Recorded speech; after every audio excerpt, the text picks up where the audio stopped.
What does the word faith mean to you? The Bible suggests that it comes from the outside in, having, quote, confidence in what we hope for and assurance about what we do not see. The Quran suggests rather that it comes from the inside out, that it's a deeper inner conviction that must be joined with outward righteous action and ritual. In practice, however, the word faith is often used by theists as an argument ender, like a white flag of surrender. Well, I guess you just have to have faith and believe anyway. Is faith a virtue? Philosopher Peter Boghossian answers that question with a firm no, as it requires no evidence and rejects rational justification. What are your thoughts? Are we missing some important nuance here? How does faith play a role in your belief system? Give us a call. Lines are open. This is Talk Heathen, and the show is starting right now.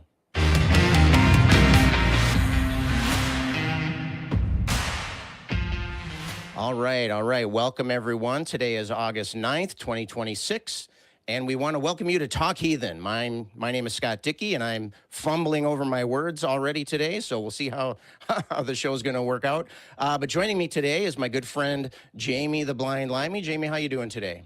We talk not only for a living, but also for a hobby. You'd think we'd be better at it. You think so? All right. Well, I'm glad you're on board with pointing out my flubs already. Oh, no. I'm in the same boat. I'm also significantly moister than I like to be, but it's a good job that this isn't in smell-o-vision. You're welcome, audience. And we appreciate it so much, Jamie. Thank you so much. Talk Heathen is a live call-in show, live, in case you haven't noticed that already. And we have open lines, so get your calls in at 512-991-9242, or you can call us from your computer at aca.show/call. We are streaming today. That's thrice streaming today. So a big shout out to our viewers on TikTok and on YouTube mobile. If you're watching us on TikTok this afternoon and you'd like to talk to us, then request to join and we'll bring you up on stage. And please make sure that you're over 18 of age before doing so. Well, of course, Talk Heathen, we're open to all of your questions about religion, secular humanism, atheistic morality, cosmology, philosophy, science, history, life, the universe, and everything. Talk Heathen is a production of the Atheist Community of Austin, a 501c3 nonprofit organization dedicated to the promotion of atheism, critical thinking, secular humanism, and the separation of religion and government. And we do have some callers online right now, but if you want to talk to us, please get your call in early, and so that we can get you into the queue. But before we do that, I want to take a look at our crew. I want to introduce our crew to everyone. Thank you to the video and audio people, the moderators, notes and stamps, and all the call screeners. And if you would like to be one of these attractive crew members, be a guest on one of our shows, or maybe even become a host of the show someday, we're always looking for people interested in being a part of our productions. So email us at volunteer@atheist-community.org to get involved. Jamie, I believe that's how you became a host, right? Was it? So my path was, I was a fan for a while, and then I was actually convinced by our good friend Dan, Objectively Dan, to come to the library, actually live on air. He challenged me while I was calling in as a caller Nice. to come down the library. So I did that for a while, and then I think it was April 2002, I think, or 2001, 2002. They put out a casting call for people to come and be a host, and I auditioned.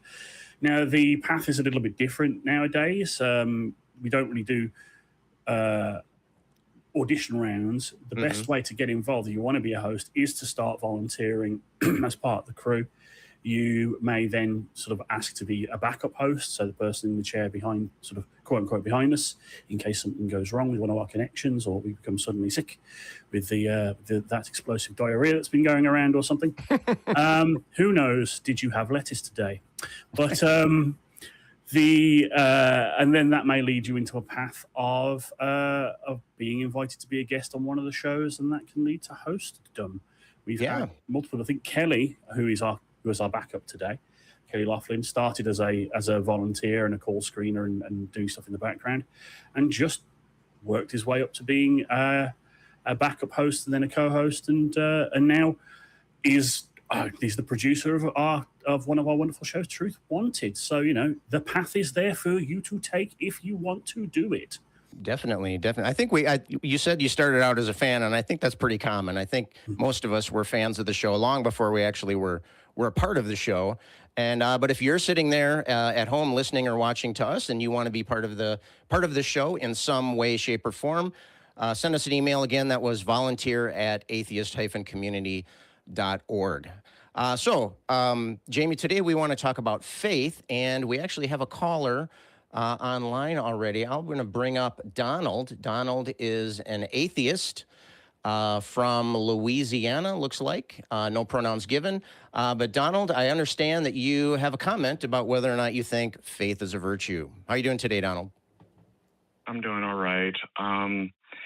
Yeah, it really depends on the definition you use for faith. Like, if you're going for more saying it's just blind obedience to a belief despite evidence, then no, I would not consider that a virtue. But if the word faith is used many ways, like people say, keep faith with your promises, or keep faith to a person. So it can mean like integrity or loyalty, and it also gets mixed with hope. Like, some people would say faith is not blind obedience.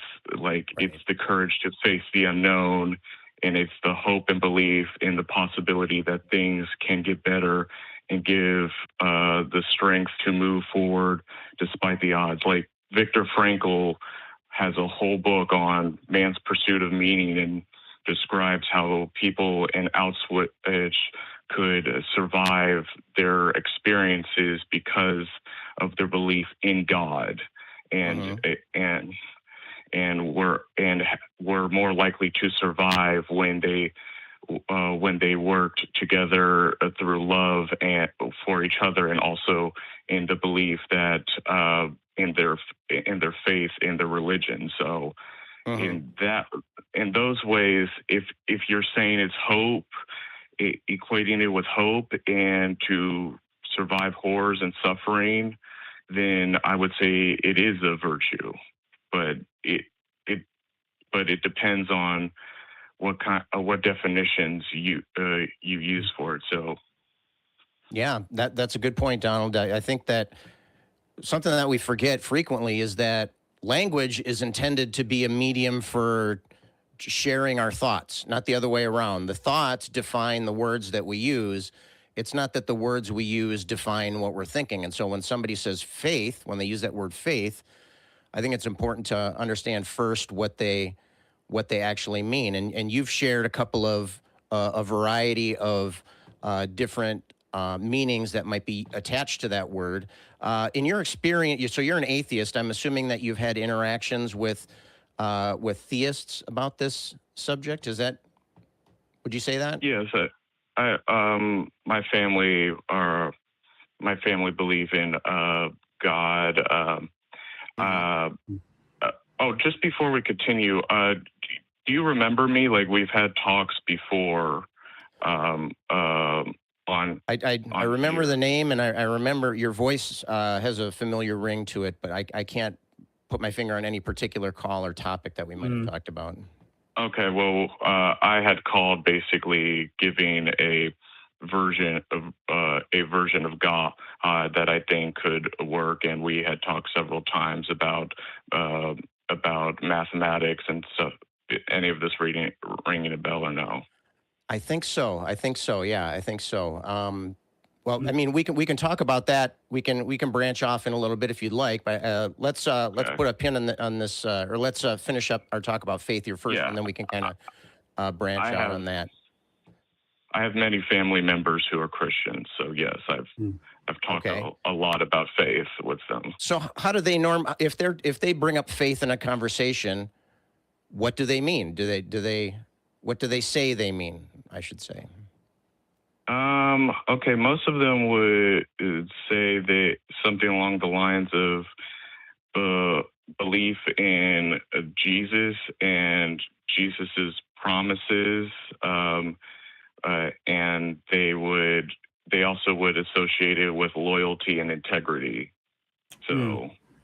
So this is one of the problems that we often face here, especially when we're talking to theists. And you may have seen this kind of interaction and conversation if you've been watching the show long enough, in that they like to play, if the interlocutor is dishonest, they like to play semantic games where we are very specifically putting faith in the context of capital F, Hebrews 11, faith, like the evidence of things hoped for, I can't remember the exact quote, the things unseen, that kind of thing, right? Like believing something to be true with no evidence or despite evidence to the contrary. And that's what we mean when we talk about faith in the context of talking about faith and religion. But then they go, well, you have faith in XYZ, and they mean trust, right? We have trust in something. Now, we understand that faith can have many meanings colloquially, faith as trust, faith as integrity,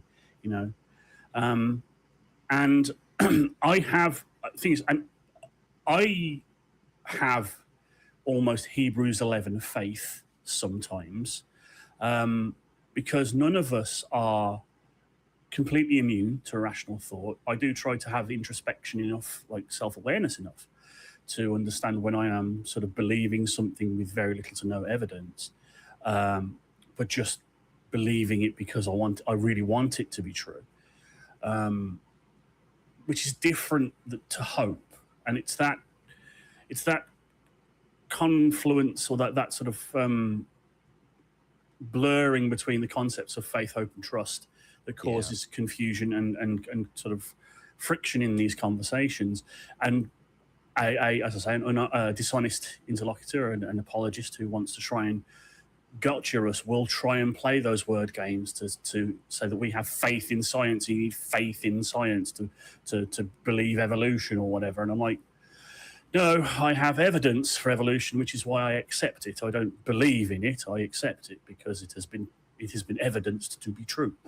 So that's my sort of standpoint. I have other talks on it, but I don't want to bogart the airways. What do you think about that, Donald? Well, okay. I want to describe, like, I've heard that comment, you have faith in evolution. And that is very annoying because, no, I have belief based off of evidence, and it fits the evidence and I've gone through it. Like, many times when people say that they haven't bothered to actually go through and understand evolution and all of the experiments and work that's been done. But I do think there are things that a lot of atheists do have faith in. Like, lots of atheists I talk to, we believe in natural rights. Now, you can make an argument for, like, our Constitution and our belief in rights off of, like, John Stuart Mill, negative freedoms, and utilitarianism, but most people, it's really hard to do that. For the belief in natural rights in our Constitution, and the belief in dignity for all people, it's really hard to make that argument without an appeal to, like, God or some kind of religious principle. I don't agree. But anyway, continue. I'll explain myself in a bit, but you finish your point. Well, it can be done. John Stuart Mill does do it based off of utilitarianism, but it's a really hard argument. Most people, when they argue about natural rights, it's religiously based, and talking about dignity for all people, it's religiously based. And I don't know. I just go off empathy. I am a human, and I want dignity. I have empathy. I want other humans to have dignity. It's just I think you can justify respecting and having empathy for other people. You could try to justify that with some kind of God belief. The problem with that, though, is that relies on the God belief being true, unless you're saying it's just merely a structure we're putting up just in case or whatever. But I like that Jamie mentioned something about blurring the lines, and I think that goes along, Donald, with what you said right off the bat at the beginning of the call. You said it depends what you mean, and I think with the problem that I have with using this term a lot is it boils down to equivocation. And so if you're going to start the discussion talking to me saying that faith means justified belief or something like that, or trusting in something based off of evidence, if you want to start out the discussion that way, you can't shift it later on and then end up saying, like I said in the cold open, well, I guess you just have to have faith to believe. Well, no, now you're switching, right? Now you're switching. Yeah, that's a cop out. Yeah, that's definitely a cop out, and it's a and I don't know if it would necessarily be intentional, but still, it's definitely you're in a way it's kind of related to the argument from authority fallacy, right? You're saying that, well, this word means this thing, so if you use that word later, that must be what you mean, right? And so if we say you just have faith, and if earlier you said that it means justification, well, that's what I want to know. It's not the what that I'm interested so much, it's the why that I want to know. And so if you want to make that switch later on, I'm fine with that. But we're going to I'm going to point that out to you. I'm going to say that's not what you meant by faith at the beginning of the discussion. And the second thing is there's also kind of an equivocation when there's a finger pointed at the heathen or at the non-believer saying, you have faith in evolution or you have faith in whatever. And so if, my question there would be, well, so are you saying faith is bad, or are you switching? Are you saying faith is a good thing? And to me, it seems like faith is just kind of this blanket term that's used for, well, I don't know, whatever, we'll try to justify it some way. And if we can't, we're going to go ahead with it anyway. And so what that tells me is if the justification was optional, then it's really not a trust that's based on the justification. Yeah. And oh man, there's something just popped into my head. This is a bit of a segue. I have one of my favorite movies ever is called Kelly's Heroes. I don't know if you've ever seen it, in which there is a character played by Donald Sutherland, who is sort of a proto-hippie. It's a war movie. It's set in World War II. And his catchphrase is, have a little faith. He's like, knock it off with all them negative waves. Have a little faith, baby. And I really like the sentiment. It's a Mother Beautiful bridge, and it'll be there. Have a little faith. Mm-hmm. And I like the sentiment, but the thing is that because I've been in these kind of like these discussion trenches for so long now, I have to translate it into hope. Have a little hope. Don't be so negative. We hope that it'll be fine. And that's how I take that sentiment, because I really am cagey around the word faith now, because it has been kind of poisoned for me by the discussions I've had over the past few years. And depending on the company I'm in and the people I'm talking to, I will be very careful about how I use that word, because I don't want it to be construed as, I just believe it because I believe it. Right. Yeah. Well, I know this is getting kind of tangential, but I do want to say with virtues, there's a balance to this. Like, false hope can be a bad thing too. Like, if you go, like, especially in like war, I wouldn't try to get your hopes too high up. In life you should prepare for the worst case scenario, but also still have a hope to go forward. But yeah, I actually posted on my Blue Sky that faith is hope's evil twin, because hope compels you to action, understanding the unlikeliness of the outcome, right. Whereas faith compels you to action, ignoring the unlikeliness of the action, or rejecting the unlikeliness of it, of the outcome. You're just going to, it will happen rather than it might happen. And I see them as two sides of the same coin, and I see that faith is the more destructive side, personally, because it's irrational. Hope can be rational. You can hope for a good, but as you say, prepare for the bad outcome, hope for the good outcome. that is still rational. You are accepting all potential outcomes. Faith cuts out certain outcomes off. No, it's not possible that God isn't real. I can't imagine a world that Jesus isn't my savior. Absolutely, the earth is 6,000 years old. It can't be any other way. I hope you understand where I'm coming from. What do you think about that? Yeah, but okay, but there's still the part of that Viktor Frankl makes a very strong case and shows that people who had faith and in the religion, it helped with their survival. I mean, even if the God doesn't exist and their faith is wrong, there's still the fact that the belief in God helped them survive.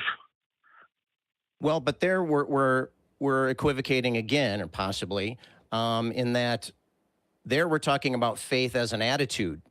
We're talking about faith as a psychological state. I've heard apologists talk about, well, atheism is not a statement about reality. It's not a statement about truth. It's a statement about the psychological state of the person claiming to be an atheist. And I'm fine with that. I think theist is the same thing.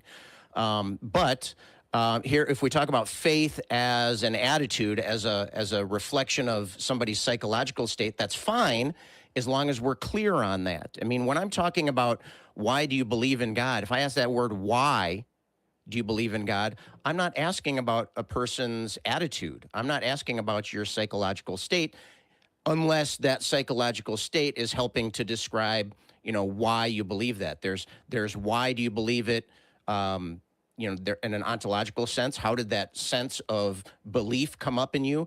But there's really the epistemological sense of the word, and that's the one that's important, I think, the justification. If you're saying that faith is a justification for belief, okay, then you need to expand on that. Then it's not just a question of attitude, because we know that people can have incorrect attitudes about different things. And so basing it off of just somebody's psychological state is really the same thing, at least in my mind, is the same thing as just saying, well, I'm just not going to explain to you why. I'm just going to repeat louder and slower that I do believe. And, to me, that's just an argument by repetition or an argument by volume. Yeah. Is really not, it's a fallacious argument, and it's completely devoid of any kind of justification content there.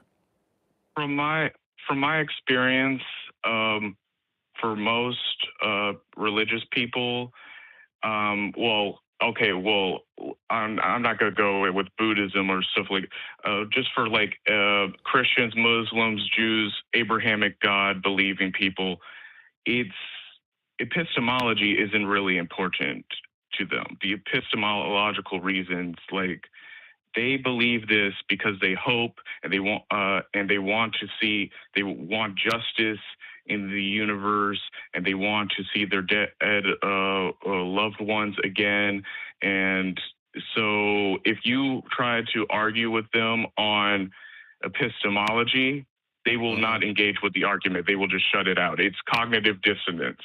They've lived with it their whole lives. They've built their entire worldview off of it. And for many of these people, like, if we were to like snap our fingers and make everyone an atheist, and I think, especially in the Bible Belt,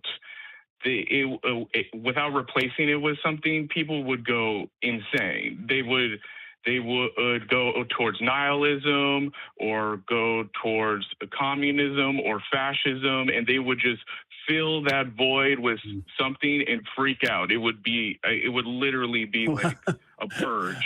Bit of pushback on a couple of those things, because, I mean, not to get too political, I think that actual communism, not the type that was an actual authoritarian state that we saw in Eastern Europe and the like, actual proper socialist communism isn't necessarily a bad thing, but that's a completely different topic for a completely different day.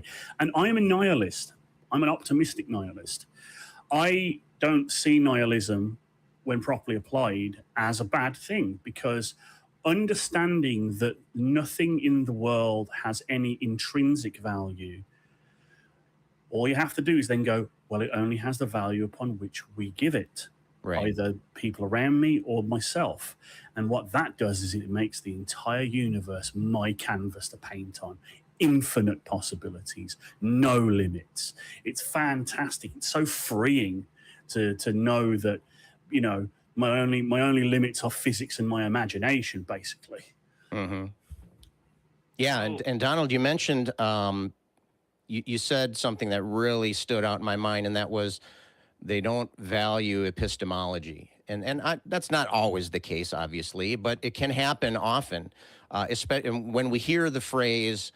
You just have to have faith. To me, that's what I see somebody throwing epistemology to the wind. And I think epistemology is very important because it makes sure it helps us to be concerned about and to ensure that what we're saying has good reasoning behind it. You know, if you say things, if you assert things, if you believe things without good reasoning, then you run the risk of disaster.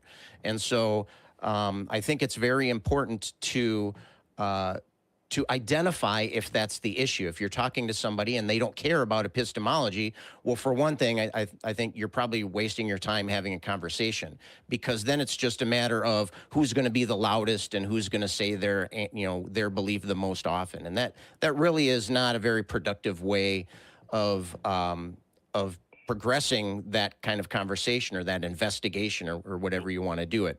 And I think it highlights a characteristic of many religions, if not most, and that is the idea of authoritarianism. Authoritarianism is a top-down hierarchical structure approach, and that the person or people at the top dictate what the people underneath should do and or believe and or say, and it's not because they have good reason to, it's because I said so, right? Any child or any parent has heard or said that phrase at least once. I have done it too, because I said so, and it's really just a frustration with either you don't want to put the time and effort into making an explanation, or maybe you don't have a justification. And so I think determining whether you're talking to somebody who cares about epistemology can be very helpful at the beginning of a conversation. What do you think about that idea, Donald? Yes, I think it's important to establish if they care about epistemology, right. But I don't think just because they stop caring about epistemology, there's no point in talking to them, because you can still talk to them about ethics.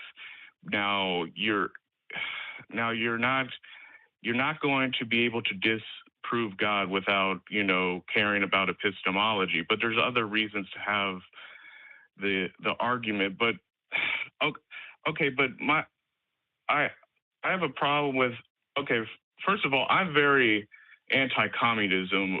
From my perspective, communists kind of just take the Christian ethics and kind of just replace God with the collective or the state. I have a huge problem with it, from economic reasons to many other reasons. But going on to nihilism, yes, you can see the universe as, okay, there's so many possibilities, but it's like trying to base rights off of empathy. If people ask why, well then, and you say empathy, or then it just kind of it's like a whim. Oh, you just have empathy because of your genetics and your upbringing. No. Let me push back here. I can take it back to like evolutionarily advantageous behaviors. I can point to examples in the animal kingdom of animals doing things that we would see as ethical, things like selflessness, self-sacrifice, collective action, familial grouping. We can observe these behaviors in creatures other than humans. And I think it's a very, I personally, it's a very strong appeal. Like, you're a human, you know what you want, you know what you like. And in fact, this outlook on ethics and morals as empathy is codified in your religion. Do unto others as you would have them do unto you. You're just taking it from a higher power, but it's just a codification of that same concept. Well, yes, but the difference is they're taking a subjective concept and trying to elevate it to some kind of metaphysics that you have to obey, and God is watching, and if you don't obey, you will be punished. Well, if you do the other way and you say it's evolutionary advantageous, and you can explain things about game theory and trust, then all it takes is for a psychopath to like look at that and be like, oh, okay, but if I go and steal from a bunch of people, then skip town where they can't catch me, and then I go around, like, they can game the system. There's ways in like to game and trick people, and they can just say, oh, well, they can think of themselves as superior to other people who get fooled, and say you just believe these things because of evolution and genetics, and why should I care about evolution? Because ultimately it's just a cycle of spreading genes and perpetual suffering, and I'm going to be a hedonist and take advantage of you gullible people. But people can say that anyway. Yeah. And I could just come back and say, fear of God. Yeah, but people have reinterpreted the word and will of God to enable them to be psychopathic monsters. You know, Donald Trump is a good example of that. Well, we don't go into naming particular politicians on this show, so we'll avoid names of living politicians. But what I would say is that look at the great state of Texas in which I reside. Their articles of secession from the Union include clauses that the practice of slavery is ordained by God. It is the ordinance of Christian nations to subjugate those lesser for their betterment and the betterment of all. I'd have to actually find the document, but the sentiment is there. They justified the horrific practices through their objective morality. So I can hit back. Abolitionists did the same thing. Christianity was used by both sides. I mean, yes, Christianity has a lot of vaguity in it, and it could be used and twisted by powerful people to support their cause. But it was used, but abolitionists also used it to argue against slavery. So so since we have this variable of faith and non-faith, religion and non-religion, what's the common denominator? People. Yeah, I think it's important to focus on a common denominator. You mentioned that if you assert that your morality is based on empathy, and somebody else comes along, as you mentioned, and says, "Well, why? Right? Why? Or why? I base my morality on what I believe God says." Things like that. But when you're talking about morality, we're talking in general about things you should do, right? About what should you do in this situation? What should you kill this person, or should you help them? Should you, do these various things?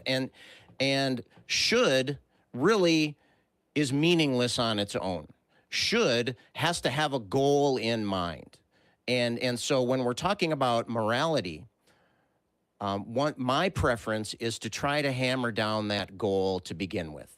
If I'm talking about morality, and I mean that morality is when we're promoting the well-being of conscious creatures, to borrow a phrase from Sam Harris. If we're promoting the well-being of conscious creatures, to me, that's moral. That's what the word moral means to me. If somebody else comes along and says morality means we should do what God says we should do, then that the goals are different. And so, of course, we're going to have different arguments, and of course, we're going to come to different conclusions. But if we agree on the goal, if we both agree that it's important to promote the well-being of conscious creatures, then we can use that as our common ground, as our starting point. From there, we can build on that, and we can say, okay, here's an action. Does that promote or inhibit the well-being of a conscious creature? And we can have discussions there. When we're saying that, or at least when I say that morality is objective, and I don't phrase it that way because I think it's kind of deceptive. What I like to say, and again borrowing from Sam Harris, is that morality can be objectively measured. And so if we agree on the goal, if we agree that the objective is to help people and to not hurt people, then we can have measurements. If I chop somebody's hand off, that's hurting them. If I chop somebody's hand off to allow them to escape from some, dangerous situation, then that might be a different story. But we can at least discuss those objective outcomes and then see whether or not it applies to that label of morality. If we agree that we're going to talk about morality using the definition that morality is what God dictates, then that opens a whole new conversation. Yeah, somebody might say, I have this list that God gave us. Well, then I'm going to go into my next question, which is, of course, how do you know God said that? Or how do you know that there's even a God to begin with? And so I think many of the arguments based on morality stem from a fundamental difference of what you're trying to accomplish there. What is your purpose for morality? What is your ultimate goal? And I think even the word morality can be kind of, it can kind of get you into a rut in the discussion. And so I think I prefer to actually use different words. I use words like phrases like promoting well-being and that kind of thing. And I think that kind of narrows it down a little bit. But I think this kind of reinforces what we were talking about the importance of having effective communication. If I'm using a word one way and you're using a word a different way, the meanings of words, the definitions of words are not objective. Right. And we can prove that just because of the fact that we have many languages and we have different words for the same concept and we have different concepts for the same words. And so I think words can be used as a tool, but if you're using the words to block that conversation, to shut off the way somebody interprets morality, to shut down somebody the way that they describe faith, to even shut down somebody the way they use the word atheist, right? We hear that all the time. Oh, atheists are this. And so if you say you're an atheist, you have to be this. And that just shuts down the whole purpose of even having a conversation to begin with. And I think faith is a perfect example of that. Sorry, Donald, go ahead. I get what you're saying.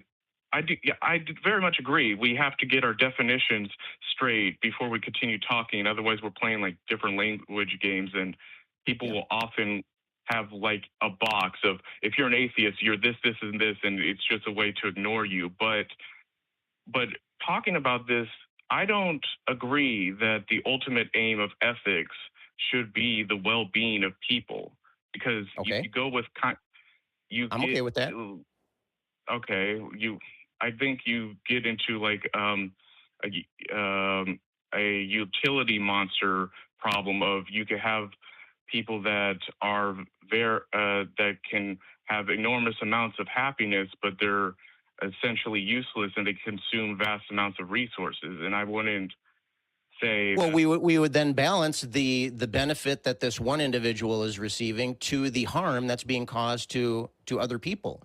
And so we can at least have that discussion if we agree that our goal is to have a discussion on well-being. If we agree that our discussion is going to be on something else, then that's fine. That's fine. But as long as we more about, go ahead. You care more about the elimination of waste and the pursuit of truth. And I don't view people as an ethical end in of themselves. People are just another resource towards optimization of other resources and the pursuit of truth. Oh, I don't mind a little, as long as the waste doesn't come with an intrinsic harm, over optimization. Human flourishing and happiness is kind of top of my tree. But and yes, I am not a morally perfect person. There's a lot of people who turn the "why aren't you vegan" guns on us. If you're so moral, yeah, I understand that I have certain standpoints that are less than optimally moral. Again, I was saying earlier in the show, having a little bit of introspection and self-reflection, and understanding where you slip in where you don't measure up to what you might call an ethically perfect standard, but where we are human and we are imperfect, And I think that a little bit of waste, if necessary, to maximize flourishing, to maximize happiness, to maximize comfort, I think that's fine. Over optimization just absolutely does not allow maximal happiness, in my opinion. Well, And I think that the promotion of well-being, I think that the promotion of well-being of conscious creatures is a worthy goal. If you disagree with me, then I'm fine with that.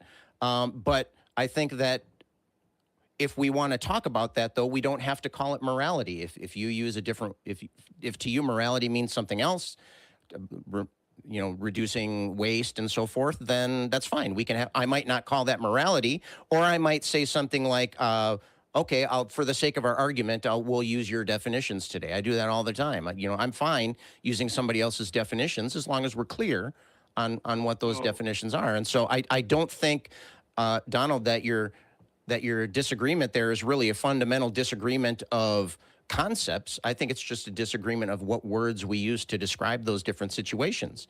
And that's something that can be overcome within the context of a conversation. Well, okay, I am really confused how you're saying this isn't morality, because we started the conversation talking about, is faith a virtue? Virtues are from virtue ethics, and we're talking about consequences, and you're prioritizing happiness and well-being. That's utilitarianism. That's all of these all fit under moral theory. It's just you're separating out deontological Christian morality from these things, but I don't see really what's the problem with calling it morality. I mean, I guess morality, the word... I've already said I don't have a problem with you calling it that. Okay. As long as we're clear that that's what you mean when we're having our discussion. Well, it just seems that what you see as a moral goal, the highest moral goal, is a minimal waste and optimization, and our moral goal, is maximal flourishing, maximal flourishing for conscious beings, well-being for conscious beings. We have different goals that drive our morality, and we can argue back and forth as to which one may be the more, like why we have these standpoints. That's one of the reasons why we all say that morality is subjective, because it's... And Jamie, it can be even more subtle than that. It's not that we have different goals that drive our morality. It could also be something as simple as we have different goals that we call morality, right? You and I might have exactly the same priorities. We might have exactly the same goals. We might have exactly the same objectives. It's just that I happen to call one of those objectives morality, and you happen to call something else morality. And so again, like I was saying before about language being a barrier, we don't want the language to be a barrier. We want it to be a tool that we can use to communicate our concepts. And so if it turns out that if we agree that, promoting the well-being of others is something worth talking about, then we can have that discussion. Whether you call it morality or not is not that big of a deal, at least not to me. Yeah, I suppose so. Okay. Actually, I wanted to get to this. You started off talking about Peter Bogason. I haven't read any of his work, but does he have like a response to Kierkegaard's Night of Faith, or? To be honest, I'm not sure. I don't know if he's addressed that or not. I don't know. Did you read him, or? It's been a while. I knew he had a position against faith being a virtue. And his reasoning behind that, it was because, just as I said, that it does not require evidence, at least in one interpretation of the word faith. And that it, like I said, it rejects rational justification. So if we're not based, like we said, the epistemology is what I'm focusing on there. And so that way, if we agree on that, then we can move forward. And if we disagree on that, then we need to straighten that out before we move forward. Okay, well, Kierkegaard is an influential figure, and he like it's very much for the knight of faith, like Abraham willing to kill his son Isaac, and he views that as very ethical. And his ultimate conclusion, like he's the founder of existentialism, and his ultimate conclusion is that people should. The world is absurd, and the only way to make it through this absurd world and carry on is to absolutely commit oneself to faith in God. But I don't know. Do you have an idea of how he would respond to that? The major flaw in my mind of using biblical stories as evidence for the efficacy and strength of Hebrews style faith is that faith is always rewarded in the Bible. It's kind of I find it in a similar vein as when I see characters in other stories who are people of faith get their faith rewarded. Like again, a favorite book series of mine, the Dresden Files. There's a character in there who's a paladin, modern day paladin. He's known as the Fist of God. He has a holy sword, but when he taps into his faith, actual effects happen, like monsters set on fire and like shit happens, and it's repeatable. Yeah, turn undead and stuff. Yeah. So when Abraham had faith, like God, it presupposes God is real and God will step in, and like these things happen when people had faith. Elijah and Elisha in one of my favorite books of the Bible, 2 Kings 2, 2 Kings 2 Furious. They had faith and were rewarded in spectacular fashion. So when you're talking about the magic in the Bible and the evidence of faith, it's almost always evidenced and rewarded. Whereas here in the real world, whenever we put it to the test, like things like the Templeton Institute's intercessory prayer experiment, it isn't. We don't have that evidence. Yeah, it isn't. Yeah. I'd love it to be. Man, it'd be great to have a holy sword and be able to smite. I'd love to smite something one day. That'd be awesome. But it just doesn't happen outside of rolling icosahedrons across a table. Yeah. To get my drift. And I think that story of Abraham that you brought up is a prime example of what we were talking about with faith. Is if faith is being treated as a virtue, because Abraham thought that God told him, according to the story, of course, thought that God told him to murder his child. And so if you believe that blind belief, blind faith, blind acceptance is a sign of loyalty, and again, we're touching on authoritarian concepts here. If you believe that doing it in the absence of evidence of its truth, and as Jamie said, despite the evidence to the contrary, I mean, we have lots of evidence that tying somebody to an altar and killing them is a bad thing. It harms them, right? And so if you don't have any evidence for that, then that's the folly. That's the risk you're taking by accepting that blind faith. And again, as Jamie pointed out, the Bible heralds that kind of thing. The celebrates that kind of faith. Abraham is set up as an example of deep commitment and deep faith, and it really it was a disaster narrowly avoided, and so I think that's a perfect example of, and if you say that type of faith is a virtue, then I would expect you to be able to demonstrate that kind of thing. But again, that also depends on what we mean by virtue. I don't believe that what happened in Abraham was actually a virtue. I was just basically parroting Kierkegaard. And right. Yeah. And I didn't mean to imply that that's what you were implying. But that's the way it's presented in the Bible, at least. Yeah, that's what I'd say to old Soren there. Yeah, I'd be like, yeah, but though, and poor old Jephthah, like he had faith and he was rewarded, but he had to pay a price. Right. Yeah. Oh boy, did he have to pay a price. Yeah. But Donald, if you don't mind, you said a magic word a little bit earlier, and I want to circle around and touch back on that. And I also want to say that I've demonstrated extreme self-control in not circling back. You said the word math, right? And so I want to come back to that. So let's so what is your thoughts on? You said that you could mathematically show some kind of God or something?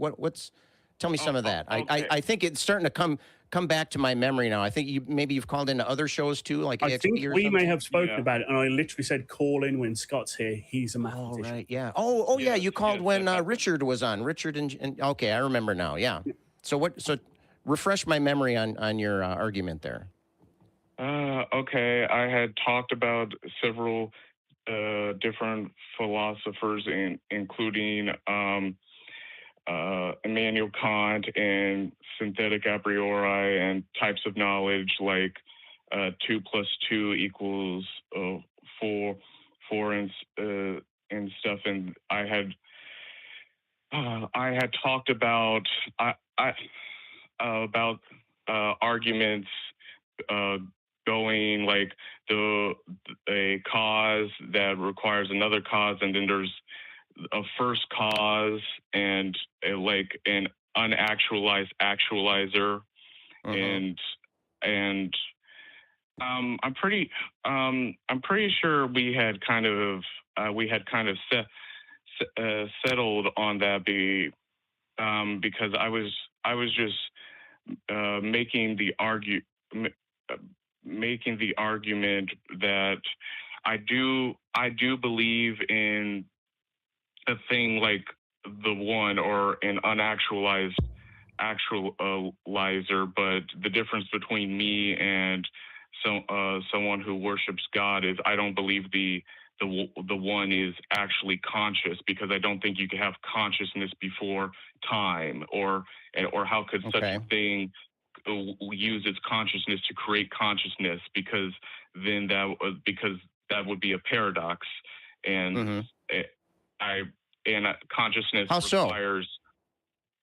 Well, if you say God created consciousness, but you say God has consciousness, where did God's consciousness come from before creating it? Okay. And I think consciousness requires requires time. It requires change. It is a changing process, and it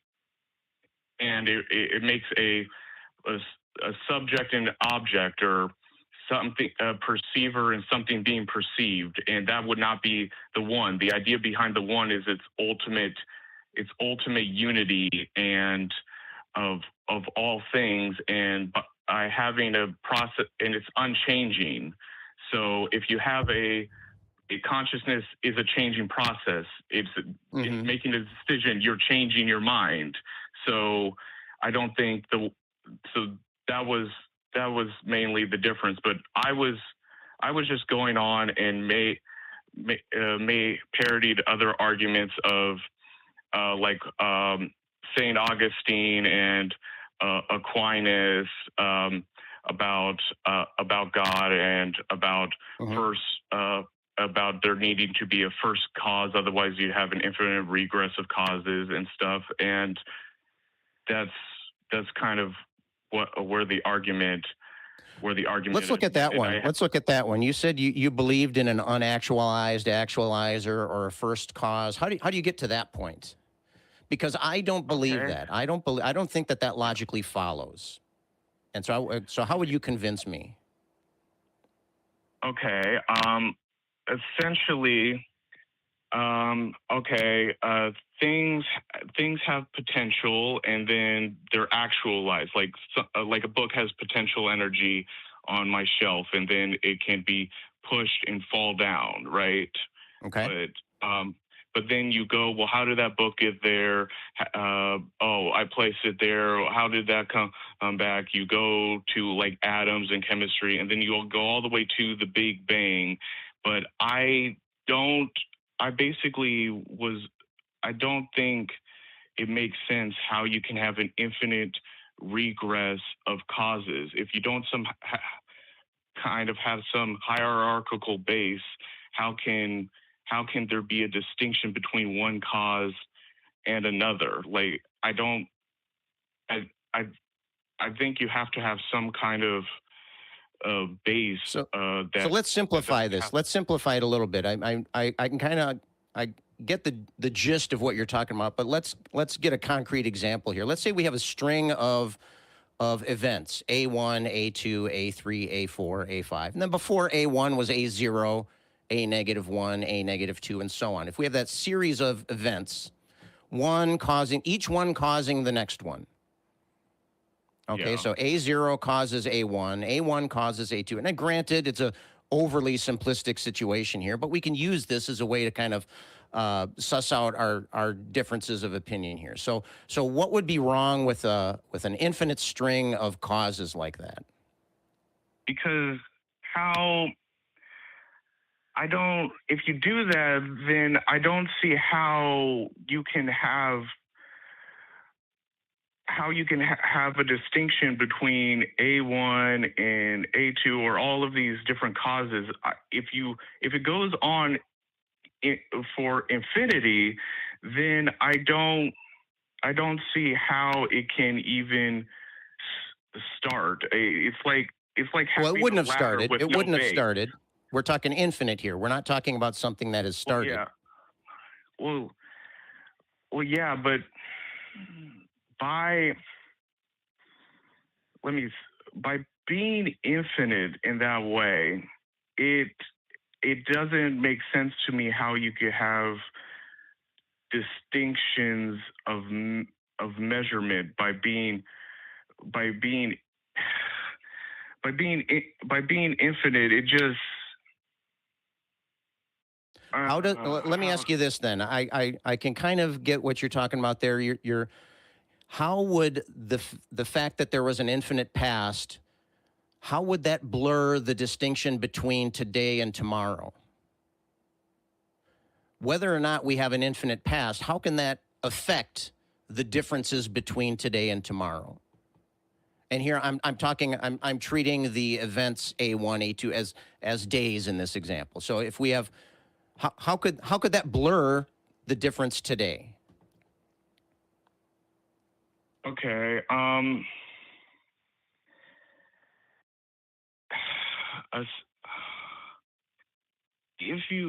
If you have an infinite past, then I don't see how you can have the distinction of like time of this moment happens and then this moment happens. Like I don't. Why not? I don't. I'm trying to figure out how to explain. I find it quite. I mean, I can conceptualize it. The way I see it is that it's very possible, though we don't know, because we don't know either. Like I'm not discounting either possibility that there was some kind of first cause. I find it less likely in my own mind, not like just because I find it actually more conceptually consistent to just think that there was always something. There was always some, like space, what we might call space, always existed in some form. And that time is the ruler by which we measure state changes. Cause and effect is just state change. Just a change in state of those other three dimensions, right? And so, yes, you can slice down time to the Planck time, the smallest measurable tick of the universe. And we don't know because our math breaks down before what happened before that first Planck time, that first tick of the universe, of our current instantiation of the universe. But I have no problem accepting the possibility that there was some other form of something in some capacity, just that we're not able to access it with our current understanding or able to perceive, and we may never be able to. And so, and it's just that something's always been here, and it just changes. I mean, maybe I could then blend in, like maybe it was a static thing. There was always something, but there wasn't always some when. You know, time may be the new thing that started, and there was the first tick, and before that, it was a static thing for forever or until it wasn't. But and what caused that? I mean, there must be an impetus. Change is necessarily temporal, right? You can't have a change without time, right? But I don't see discounting the possibility that there was some other state of matter or energy prior to that which we can follow with our mathematics. That existed before we perceived it. Like, I don't think an infinite regress and progress is impossible, personally. So we have a good example here. Donald saying that he doesn't understand how that could happen, and Jamie saying he does understand how that could happen, or at least he can at least understand the concept of it happening. Mm-hmm. But I think, Donald, I think you're saying something, and I'm just not understanding it, and so that's why I'm prying here. I want to understand. Maybe it's just my natural curiosity. Maybe it's my teacherness coming out here, but I want to know your thought behind this. And so you've said that you don't understand how we can distinguish between a cause and an effect, or one cause and the next cause, if there's an infinite past. And so I think I have a strong understanding of what the words that you're using mean, but it appears that you're using them in a way that's different than my understanding. And so please, can you dive into that more, or are you describing something that you just can't get a grip on, and so you're just discounting it? Is that what's happening here? I don't want to put words in your mouth, and I don't want to diminish your thought process here, but I'm just curious as to, I want to know what you're thinking. I want to know how you're thinking it. That's what I want out of this. Okay. Let me see. How do okay. We agree that that time needs distinction, right? And temporal events presuppose this distinction. And let me. Okay. And a quick interjection here. There is a difference between a causal chain of events and a temporal chain of events. Yes. So are you talking about a temporal chain of events, or are you talking, and so you don't understand how we could have an infinite regress of time into the past? Or are you saying that cause and effect, are you talking about a causal chain, and you're saying that there can't be an infinity of causes? Because you can have one without the other. They're not one and the same, although they're often conceived of as being, related to each other. Typically, a cause takes a certain amount of time, right? But is that what you're talking about? We just don't have. Is it a temporal confusion, or is it a causal confusion that we're looking at here? Okay, let's focus on cause and not time. Okay. Let's focus on causal. I'm mixing it up because it's really easy to mix it up, but okay. Okay. Change exists. Potentials become actual. And then potentials require some kind of actualizer, some kind of thing to make it from potential to actual, like an activation energy or something. Okay. These actualizers, in order to do something, need some kind of grounding. Like, they require, like, when I touch a book and make it fall and stuff, I have matter. I'm interacting. I'm moving through space and time. Mm-hmm. I don't think some things like space is. I think some things like space time are more fundamental than, let's say, matter. But even space and time emerge. I think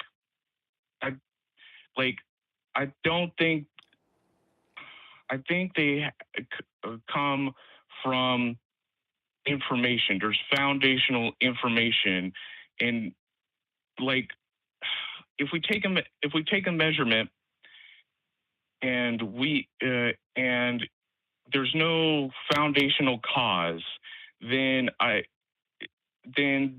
don't see where does the separation of this thing from that thing come from? How can it come about, that kind of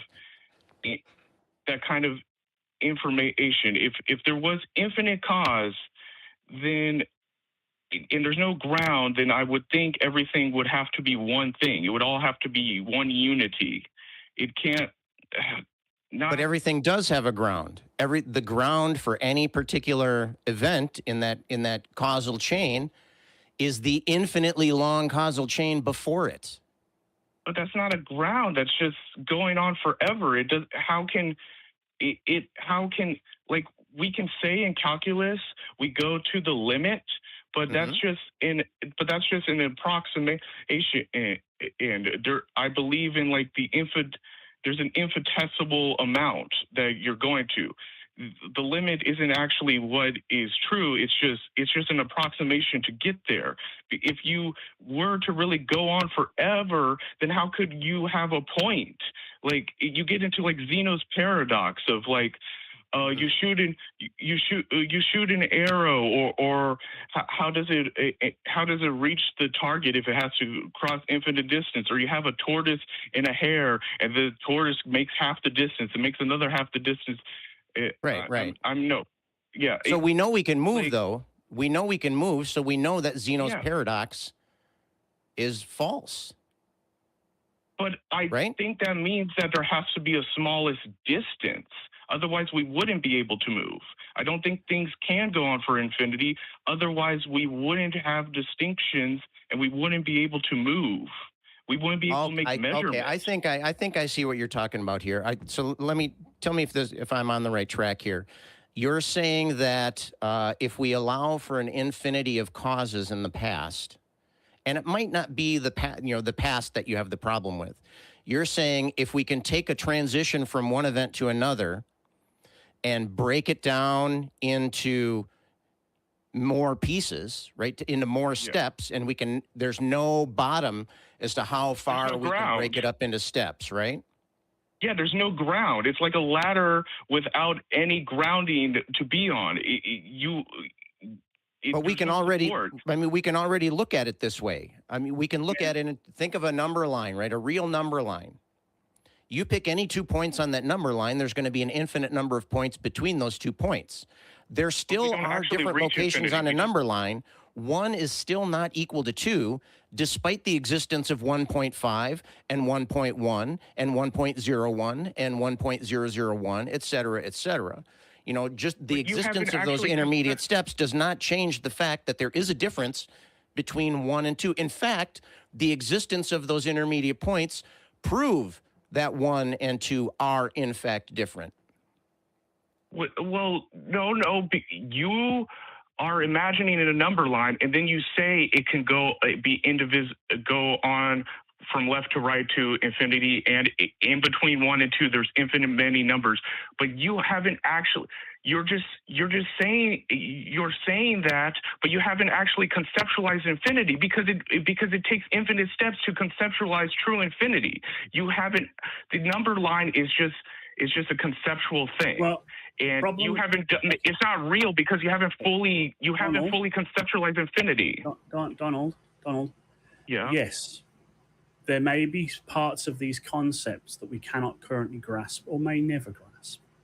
The problem with the first cause argument, in whatever form, whether you call it the unactualized actualizer or cosmological, or the first mover or whatever, is that because we observe causality in the universe and that everything seems to have some kind of causal chain, although there are some sort of quantum stuff about uncaused quantum occurrences, but I don't know much about that. If you want to call back during the Atheist Experience, Jim Barrows is going to be on, and he is deep into those kind of quantum questions. If you want to talk about uncaused events, he's the man to talk to. But you're crashing into two problems for me. Yeah, you're also looking at two different problems too. Yeah, personal incredulity and special pleading. What? How am I special pleading? What? An uncaused cause. Everything has a cause apart from this thing. This one, this first cause, this unactualized actualizer, the one thing that grounds us by breaking the rules that everything else has to exist by. That's, to me, special pleading. Actuality, it doesn't have any potential. It's the ultimate form of unity. It's like existence exists. If you go down all the way down past, I think therefore I am, because that assumes I and memory is accurate and stuff. If you go down even further, the one thing that I don't think there's any way to disprove it is the information of existence exists. So exists in some form or fashion. Ultimately down before space and time, I think there is some fundamental axioms that are actually true. They're not just concepts in our mind, I'm not. Yeah, laws of logic, that kind of thing. Yeah, like set theory. Set theory is getting close to it, but it's not quite there. It's like Plato's shadow in the cave of the true forms. I believe there is some things beyond space and time and matter and energy that it's pure actual. It is different from everything. It is different from everything else. It's like the unity that's omnipresent that grounds everything. It's like if quantum mechanics talks about an observer, it's like a thing that is omnipresent and observes all things. It grounds things and makes it to where distinction is possible while still being unified inside of it. So yes, I understand. I'm saying this is one thing that is different, but the alternative is an infinite regress that you can't even conceptualize infinity. I don't see the problem. What do you mean we can't because I don't conceptualize infinity? it doesn't mean that it can't work. There was a time when people could conceptualize things like germs or gravity or whatever, but it still worked. Well, I could be wrong. So could I. Well, Donald, I want you to consider something here, and that is that you mentioned earlier that limits are approximations, and that is definitely not the case. A limit is, if a limit exists, it can be shown that the limit is equal to a particular value. We can rigorously prove that limits exist, and here's what they are. You can have discontinuities in an equation. The way I like to describe limits in my calculus classes is that a limit can be the process of a limiting process can be applied when in some cases where there is an answer, but our normal approach does not get us that answer. Okay, we try, like, for example, if we wanted to calculate 1 over 0, well, that's undefined, but we can set that up as a limit and say, well, what if 1 over 0, what if we could solve 1 over 0? What if we could find that? What if we could find that number? What would it be? Now, in this case, it turns out to be the limit doesn't exist because it's infinite. You know, there are various ways that limits don't exist. But if we find a way that we can calculate limits, like sine x over x, for example, or things like that. There are many, many examples of limits that we can calculate. And the problem is not that the limit is not equal to a thing. It's that our normal process of thinking, our normal process of arithmetic, our normal process of evaluation of an expression don't work in those cases. And so I want you to consider the possibility here that I noticed that when you were trying to explain your problem with this idea of a continuum, that's another word that we use to describe like a number line. It's a dense, numerically dense string of numbers in this case. But if we, and I just lost my train of thought there. Shoot. Total derail there. No, but if we think of it in terms of, well, we can't get our answer the norm, our straightforward way, so we have these other more nuanced, more flexible approaches of doing that. Now, if your problem is that in having an infinite past, which I mentioned is different than having a continuum of events between two particular points, but we can. I want you to consider the possibility that maybe it's just something that you don't currently understand. Now, that doesn't mean that you're wrong, and it doesn't mean that you're right. It just means that you don't understand. I've noticed that in your defense of your position, multiple times you've said things like, I don't understand how this could be, or I don't think this could be, and so on. And that's fine. You're sharing with us your process there. But I don't think this doesn't mean that that thing can't be, or I don't see how this could happen doesn't mean that that thing couldn't happen. And so rather than saying, I think that there's a paradox here, and I don't think you've demonstrated a paradox. I don't think you've demonstrated any kind of a conflict, not necessarily through a failure of your thinking, but it could be, just a breakdown of communication. And I'll be straight with you, Donald, here. I would love to sit down with you at some point and just talk all day. I think I would enjoy that a lot. I think we'd be able to do a lot. But do you think that could be a situation where you haven't dealt with infinities a lot? Maybe you haven't dealt with that kind of reasoning all that much. I've dealt with this reasoning quite a bit. I have taken a lot of math. Okay. I mean, I've gone through. I've taken real analysis. I've taken complex analysis. I've done number theory. I've done a lot of math. Now, yes, the concepts are hard, but I've talked with many mathematicians. It's. I don't know. I get A's and pass the classes, but I don't. Some of these concepts do really push my brain. So yes, it could be I misunderstand infinity and I misunderstand set theory but as I don't. So given that, do you think that your argument was strong? I don't think I properly put it forward.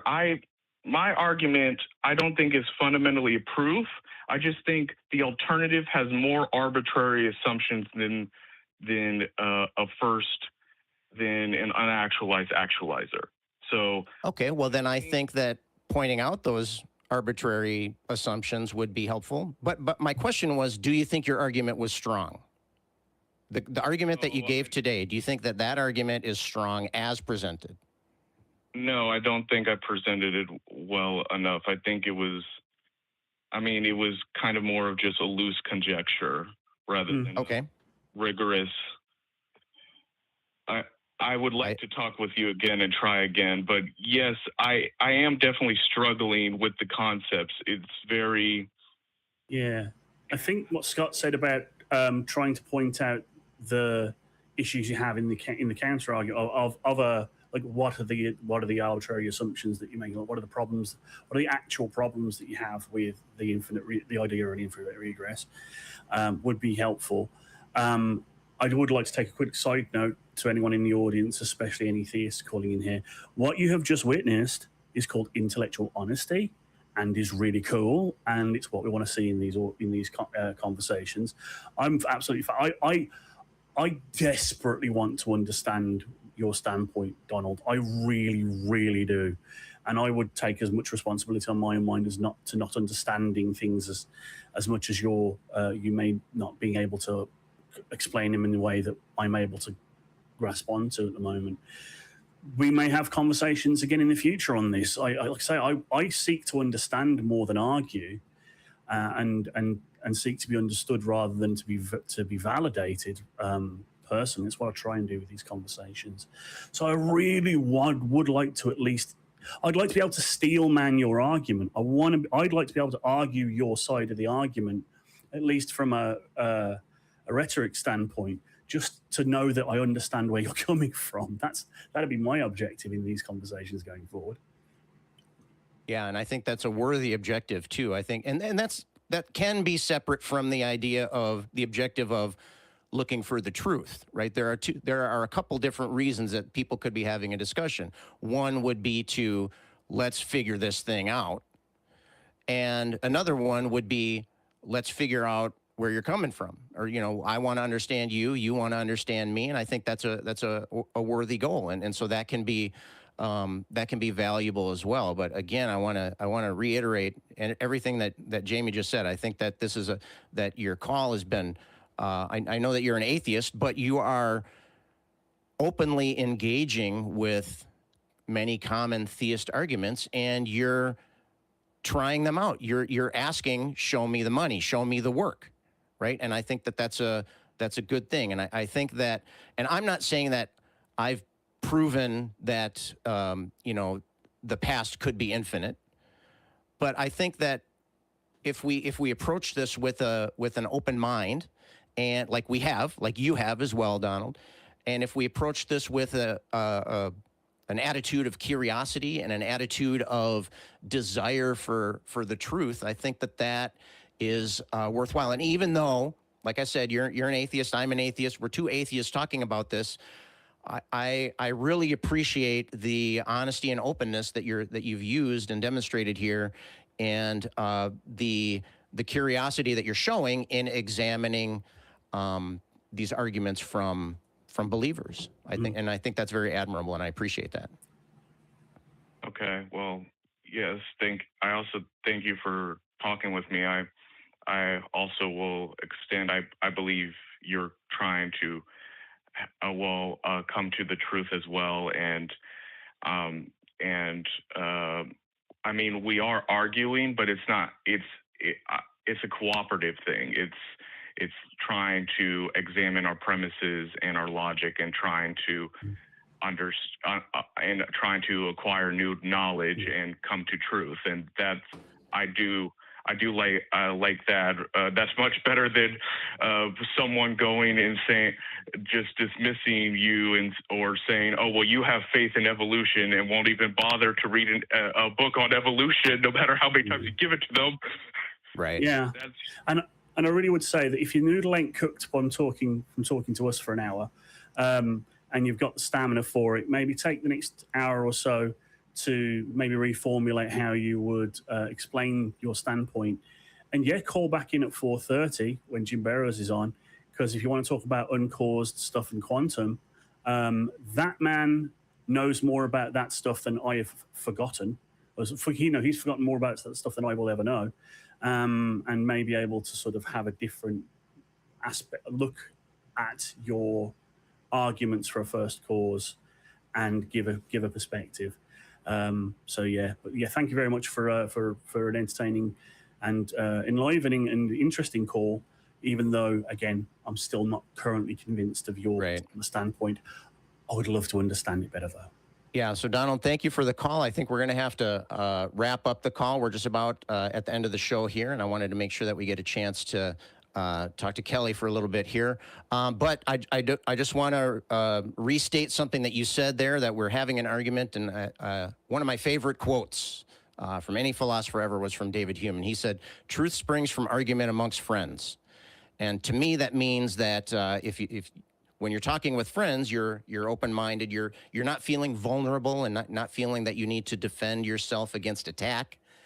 And so that really allows you to focus on the content, focus on showing the work, focus on the investigation. And again, I really appreciate your call, Donald. We're gonna disconnect the call here, but I look forward to talking to you again at some other point. So thanks again, Donald. And we are about to wrap things up here. I'd like to bring up Kelly in a second, but before we do that, we're just having an exciting announcement here. We're going to be having our 2026 Bat Cruise, and that is coming up already next Saturday, August 15th at 7 p.m. Tickets are on sale, but they're going fast, so get yours before they're all sold out. There's going to be exciting events all weekend, including a special guest lecture on Friday, community outing and activity during the day on Saturday, followed by our annual members town hall. And your favorite ACA shows are going to be recorded live from the Free Thought Library on Sunday. We have some confirmed special guests, genetically modified skeptic, the antibot, thinker, godless engineer, objectively Dan, secular rarity, our very own Jamie the Blind Limey, Christy Powell, and of course, our backup host today, Kelly Laughlin. So tickets are going fast.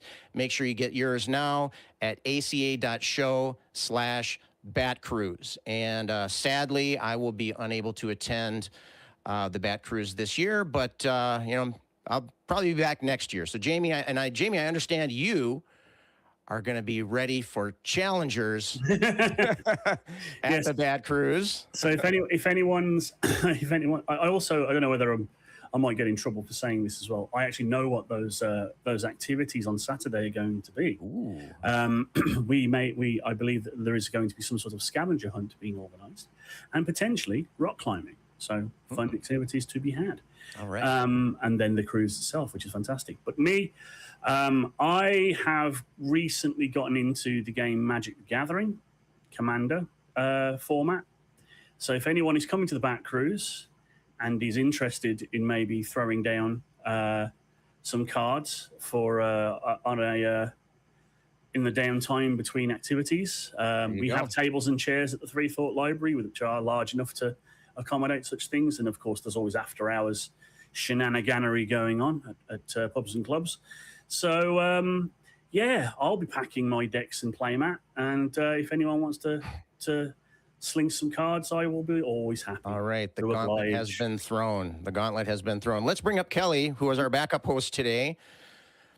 Kelly Laughlin, how are you doing today? What do you think of our discussion with Donald today? You know what?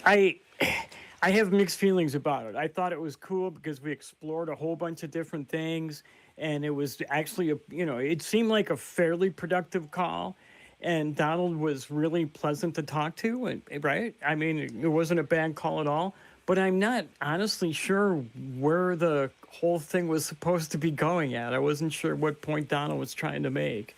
It was just like all over the place and exploring different things, which was fine. Right.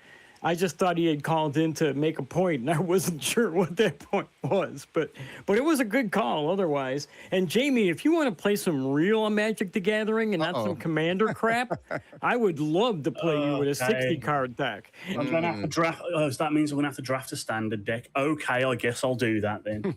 I have a Commander deck, but I've got a regular deck. I'll draft one. You'll absolutely kick my ass because it doesn't have Moxes or anything in it. It's Type 2 standard, I think, is what they call it nowadays. I don't know. Yeah, well, mine's going to be made entirely out of Elseworld cards, so it wouldn't be tournament legal anyway. But anyway, I'll bring some cards for you. Thank you. Sounds good. So let's. So we got a couple things we need to do here before we wrap up. We want to recognize our top 5 patrons of the week. And our top 5 patrons this week are number 1, Dingleberry Jackson. Number 2, Oops All Singularity. Number 3, Kalevi Helveti. Number 4, Casey Kuykendall. Do we know, is that Kuykendall or Kickendall? Casey, if you want to write in and let us know how to pronounce that, that would be awesome. Otherwise, we'll continue to do our best. And number 5, my current favorite, Just a Period character. And of course, as always, we have an honorable mention, number 6. Ooh, also a cool name, Icon Oclast. I like to imagine a little apostrophe at the O there. So Icon Oclast. So thank you to everyone who gives to us on Patreon. Legendary Oclasts. What's that? Yes, exactly. Son of Clast. If you want to have your name read on the air, please consider supporting us at aca.show/PatreonTH. I want to thank Jamie for hanging out and helping with the discussion today. Thank Kelly for being our backup host today. And I guess all we have left to do is to send out some love rings here. Let's send out Kelly. Fire up the tie there. Yeah, here's a little bit of ACA trivia for you. Even when I'm not backup hosting or hosting, I have to be backstage so my tie can generate the love rings. Yeah. Well, we got to do our what we can to support love in this world, right? Ty is actually sentient and whispers to him in his mind. If anyone's played Disco Elysium, you know what I'm talking about. All right. So thank you both for joining me today. And for all of you, remember, if you don't believe, this is your community, and we appreciate you being here. But if you do believe, we don't hate you. We're just not convinced. Have a good day, everyone.